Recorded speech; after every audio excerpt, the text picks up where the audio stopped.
kalau ini menjadi komitmen kita bersama, pasti insya Allah cita-cita ini berhasil dan tercapai. Bapak Ibu semua yang kami cintai, kami sayangi, dalam membunyikan motonya bersujud tidak gampang ya. Saya selalu ingin mulai menyampaikan ini walaupun dalam perusahaan mendengarnya, karena bersujud ini adalah lambang ketakwaan, ya ketakutan sekaligus tentu kedekatan kita kepada Allah.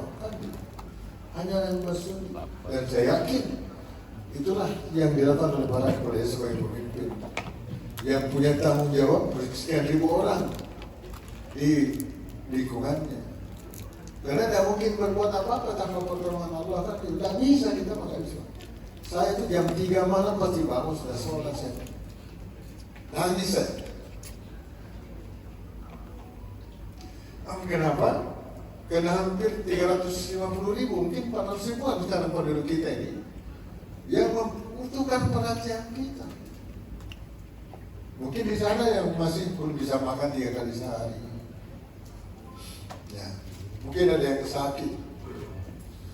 Walaupun saya sudah minta Pak Budi kesehatan, datangi saya bilang konfirmasi kepala desa, siapa tahu ada yang sakit, tidak bisa kemana-mana, tidak punya duit, atau dia takut atau malu, datangi dan jemput, ya, bawa dia, apakah di Banjarmasin kalau perlu, kita biayai, sampai seperti itulah. Dan ini memang tanggung jawab kita.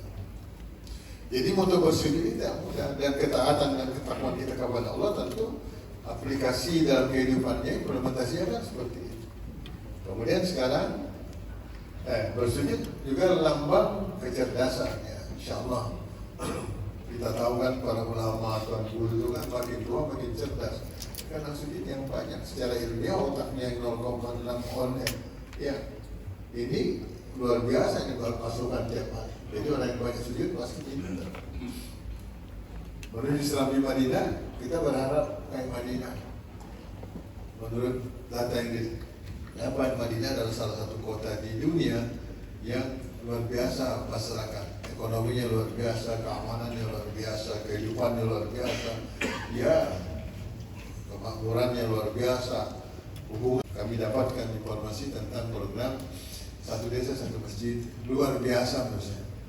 Ini impossible, tidak mungkin kalau bukan peran kepala desa, tidak mungkin. Tentu yang didukung oleh para camat. Saya terima kasih. Melanjutkan apa menjadi arahan dan instruksi Bapak Bupati. Yang pertama yang harus kita lakukan, ini ada miskatakan dan harus dikompilasi antara BPS dengan versi kita, sehingga mohon sekali lagi kepada Bapak Kepala Desa sampai ke RT divalidasi juga angka kemiskinan itu. Kalau bisa 1 minggu ini sudah ada data akurat dari masing-masing kepala desa dilaporkan ke kami, sehingga kami janji juga minggu depan itu kami kompilasi data itu dengan statistik. Seperti arahan Bapak Bupati tadi yang paham dan tahu persis jumlah kemiskinan orang-orang miskin di desa itu adalah Bapak Ibu kepala desa. Jadi mohon setelah kembali dari pertemuan ini kita lanjuti, dan saya kira 1-2 hari paling lambat 1 minggu data itu sudah kami terima. Dan kaitannya dengan BPS, 50% saya percaya, 50%-nya tidak. Karena apa? Rekrutmen pendata yang ada di lapangan itu sama sekali kita tidak tahu. Nanti muncul, dari mana kamu? Dari BPS Pak. Loh, siapa yang merekomendasikan? Kemudian tidak bisa dinafikan bahwa mereka itu mendata random sampling, hanya beberapa. Ketika yang didata ini Pak, sekarang kalau menurut hemat ulun, warga ini ketika didata kebanyakan itu mengaku miskin, itu Pak. Karena yang kita dapat bantuan. Contoh, data yang disajikan BPS ke desa Ulun, kok ini yang berpuluh-puluh hektar sawahnya, ada mobilnya yang muncul ini. Ini kayak dikatakan kemiskinan ekstrim. Nonsen itu menurut Ulun. Itu yang terjadi di kabupaten kita Pak. Kami sudah membuat data, RT, Pak RT yang paling tahu data itu diberikan ke kita, naik ke atas kembali data awal kembali. Data yang diperbaiki tidak tepat. Nah inilah persoalan kenapa tidak pernah selesai masalah kemiskinan di tempat kita. Karena ketika ada bantuan, saya sepakat semua mengaku miskin, Pak. Apalagi kalau mau zakat, ini bayar zakat rumah, tidak ada yang kaya di desa ini. Saya juga bingung. Yang paling berbahaya di desa itu artinya buat kepala desa, orang tua jompo tinggal sama anaknya yang punya uang, yang kaya. Jika tidak dapat bantuan orang tuanya, maka kepala desa yang disalahkan. Nah, maka dari itu kita harus orang tua jompo kita masukkan sebagai orang miskin. Reward bagi desa yang memiliki tingkat kemiskinannya rendah. Kemudian BPS kadang-kadang tidak lapor sama kepala desa sehingga dia hanya menggunakan random sampling.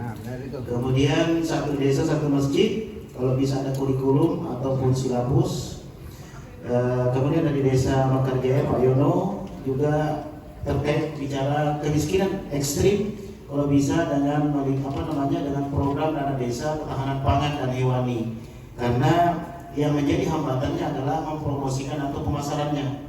Nah mungkin dengan keterlibatan BUMDes bisa menjadi pendapatan asli desa maupun BUMDes. Kemudian Saring Sungai Bijay, Pak Haji Nafsun Hadi pada prinsipnya miskin ini adalah bisa dimasukkan janda atau jompo.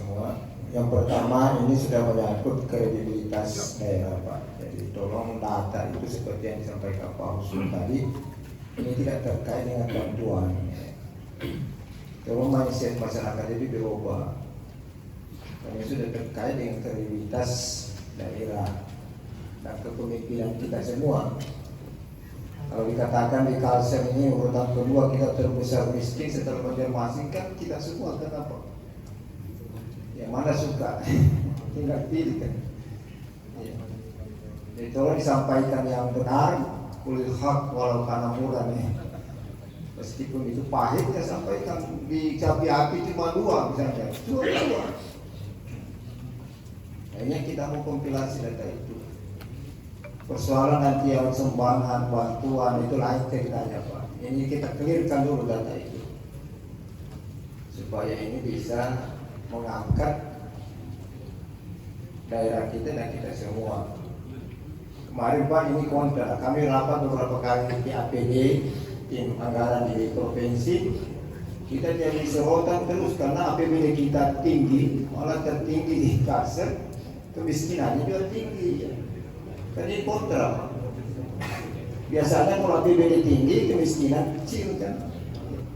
Ini APBD-nya tinggi, kemiskinannya juga tinggi, ternyata data yang salah. Nah ini kita tinggal nawa itu kita perbaiki itu. Nah perlu kami sampaikan Pak Bupati, khususnya di desa kami tidak ada warga miskin. Yang ada itu data untuk menerima bantuan saja. Jadi dari awal itu ada 30 lebih, kami revisi supaya dikurangi karena harus ada. Jadi itu yang kami lakukan selama ini. Apa yang disampaikan sama Pak Haji Nafsun tadi, yang kami masukkan janda yang tua-tua atau jompo, hanya itu yang ada di desa kami. Ketika misalkan kami disampaikan bahwa bisa tidak menurunkan angka kemiskinan, khususnya desa Sarjana tidak ada warga miskin, kami pastikan itu. Yang ada kurang mampu. Beda miskin dengan kurang mampu.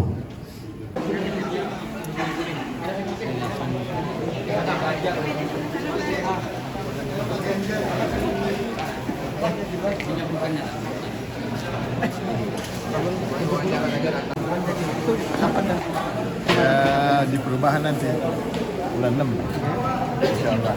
Kepala desa, perangkat desa, BPJ, bahkan ketua RT. Nah harapan kita mereka ini bisa menjadi kekuatan kita dalam melaksanakan amanah.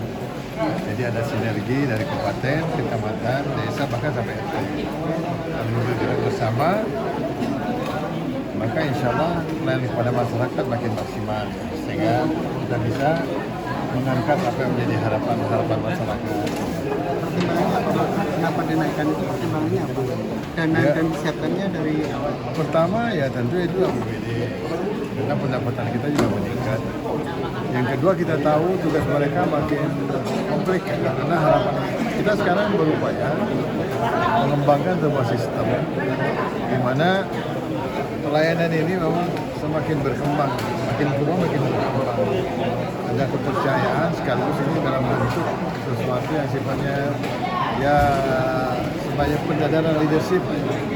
Jadi ada manajemen yang kita olah semakin mendekatkan rentang kendali. Jadi apa yang menjadi masalah masyarakat syukur bisa selesaikan di RT. Tidak bisa baru ke desa, tidak bisa baru ke kecamatan, baru bisa ke Bali. Sehingga dengan demikian masyarakat semua bisa terlayani dengan cepat dan tepat insya Allah. Bisa ditegaskan Pak yang kemarin statement bahwa yang angka kemiskinan itu akan tuntas pada 2 bulan. Iya, jadi kan kita dapat dari kepala desa. Iya. Karena ternyata dasar desa beda jauh. Karena bentuk kepala desa mereka tuh bingung karena petugas BPS yang diturunkan malah tidak kenal nih kepala desa. Lalu orang miskin disebutkan oleh petugas BPS itu tidak miskin karena ada yang tanahnya 10 hektar, ada yang punya mobil. Itulah yang menjadi informasi dari kepala desa tadi. Nah, ini akan kita perbaiki. Nah, jadi kita yakin sekali karena kepala desa ini tahu persis pasti orang di desa. Orang sakit, orang kaya, orang miskin, janda, yatim, dia tahu nih kepala desa. Ini yang kita harapkan, kita kerjasamakan sehingga dari BPS nanti kita sama-sama. Sehingga angka yang real yang muncul nanti ke permukaan adalah angka yang sesungguhnya. Sehingga Indonesia ini memang harapan kita seperti itu. Semualah saya pikir ya. Jadi bukan hanya tanah bumi. Tapi akan kita mulai dari kita. BPS ini harus memperbaiki diri. Real update sekarang berapa Pak? Kemarin kan Bapak katakan 6.000, katanya nanti 5.000. Ya, turun lagi. Tapi ini insya Allah minggu depan turun lagi karena mereka bergerak lagi. Nanti tugas saat ini yang paling ditekankan kepada kepala desa mendatangkan. Siap. Kepala desa akan mendapatkan tambahan tunjangan ya. Nah itu berapa tunjangannya? Ya rencana kan tadi sesuai dari disampaikan Abah Bupati bahwa itu akan dinaikkan rencana ya 1 juta rupiah Dari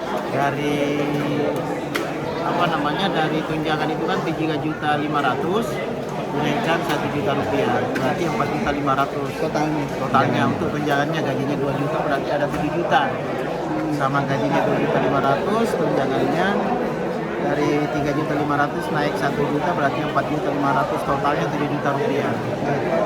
terus RT katanya RT juga.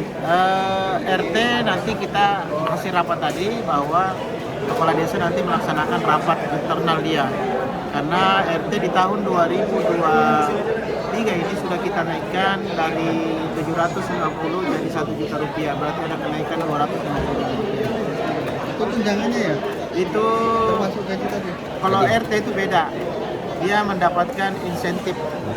Nah, beda dengan perangkat desa maupun kepala desa itu kan mendapatkan tunjangan. Terus itu anggaran apa Pak nanti? Ada nih alokasi dana desa yang bersumber dari APBD. Realisasinya ya itu tadi salah satunya misalnya membayar honor, kemudian belanja rutin bagi pemerintahan desa gitu. Berarti enggak maksudnya realisasi untuk tambahan itu tahun ini atau kapan? Itu tadi untuk kepala desa rencananya di perubahan. Perubahan 2023 ini? 2023.